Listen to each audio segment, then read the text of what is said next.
In the last episode, we looked at a couple of different cases involving series components.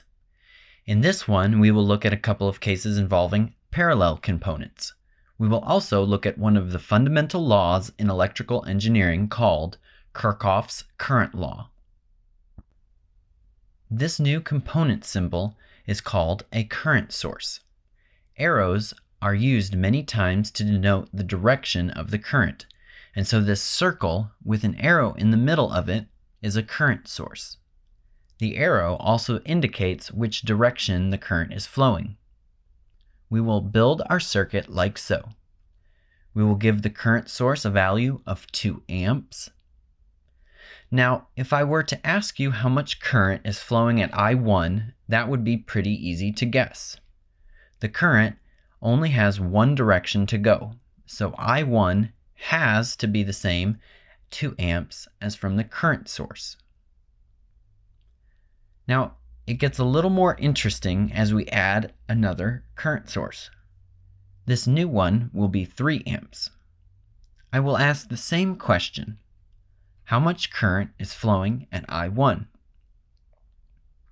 Well, this might seem pretty easy as well, but I will go through a proper description of what is happening. The first place we need to look at is this node right here. We know that 2 amps are flowing here in this portion of the circuit. That's because there is nowhere else for those 2 amps to go.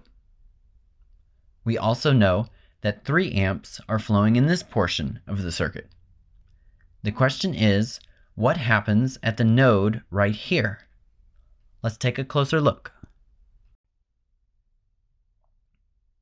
So the question is how much current is flowing at I1. We know that 2 amps are flowing into the node from this direction, and we know that 3 amps are flowing into the node from this direction. What if the 3 amps tried to go in the direction of the 2 amps? Well, it couldn't because we were told that 2 amps are coming from the opposite direction. So that's a no-go. We know that the 3 amps have to go in the I1 direction. What about the 2 amps? Could they go down? Well, no, because we were told that 3 amps are coming upwards. So we know that the 2 amps also have to go in the direction of I1. This means that the total amount of current flowing in the I1 direction is both the 2 amps and the 3 amps, for a total of 5 amps. What we just did is called Kirchhoff's current law. This case was very basic, but sometimes it's not that easy. The technical definition of Kirchhoff's current law is as follows. The algebraic sum of the currents entering any node is 0. I want to point out the word entering here in yellow. This is significant and will make sense as you continue to use it more.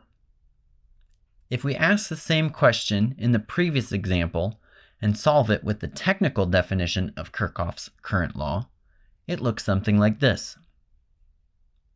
We will assign the node that the law is talking about to this node. We will also rewrite the current in this wire as I2 and the current in this wire as I3. Now here is something to remember. The rule states that the currents are all entering the node. This can become a little confusing, but it will make sense as you use it. And so we are going to rewrite I1 and point the arrow in the direction towards the node. We will set up the equation just as the law tells us. The algebraic sum of the currents entering the node is 0. Meaning, if we take up all the currents entering the node and then add them together, it has to come out 0. We plug in the values that we know, then rearrange the equation. When we move the I1 to the other side of the equation, it becomes negative. We now can solve it. Negative I1 equals 5 amps. Or another way to say the same thing is I1 equals negative 5 amps. At the beginning, we made sure to make I1 enter the node. So it means that there are negative 5 amps entering the node. This doesn't make sense because, well, what are negative amps? Negative amps are basically the opposite of positive amps. So there are negative 5 amps entering the node. However, there are also positive 5 amps exiting the node. When the sign changes on a current, it just means that the direction of the current has changed. Negative 5 amps entering the node is the same exact thing as positive 5 amps exiting the node. There is no difference, and so we get the same answer that we did a moment ago. Alright, now a new circuit. This circuit has a current source, and we will say that it supplies 2 amps of current.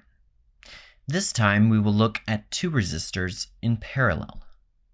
We will label the resistor on the left R1 and the one on the right R2. We will give the resistors some values. R1 will be 3 ohms and R2 will be 3 ohms. We know that 2 amps are flowing in this section of the circuit. However, what happens when they get to these resistors in parallel? Well, we can look at this node right here. We know that 2 amps are moving in this direction, and when they get to the node, they will have 2 directions they can go, either through R1 or through R2. We will label the current on the left side as I1 and the current on the right side as I2. We know that the resistance on each side is equal. So when the current gets to the node and looks at the resistance ahead, both sides have the same resistance. The current will be split equally between the 2 resistors because they are the same resistance. So if we split 2 amps in half, each side gets 1 amp. Let's look at another case. What if R2 was infinite ohms? Well, if the current tried to go down through R2, it couldn't because there would be an infinite amount of resistance. Basically, as if there was no wire to pass through. We call this an open circuit. That would also mean that all the 2 amps from the current source would have to go through R1. Let's look at one more example. Let's say R1 was a single ohm and that R2 was 1,000 ohms. If you had to guess which side would get more current, which side would it be? It would be the side with the least amount of resistance, in this case, R1. Why? Well, R2 has a lot more resistance, and so it will restrict the amount of current, while R1 has a very small amount of resistance and will not restrict the current as much as R2. This episode, we looked at a couple of circuits with parallel components, some involving current sources and some involving resistors. Have a good one, and take care.